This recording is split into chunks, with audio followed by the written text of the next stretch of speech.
Fala tusaddiqu.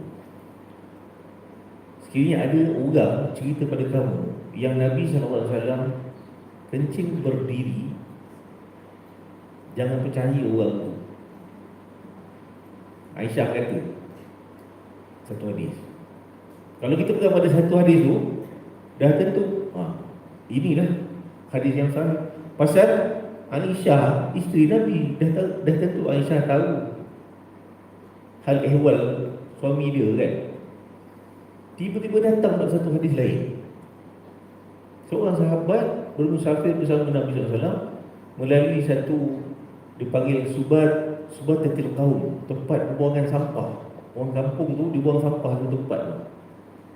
Jadi Nabi SAW nak buang air, Nabi kencing dekat tempat sampah tu dalam keadaan berdiri, disaksikan oleh sahabat ni. Kemudian Nabi minta air,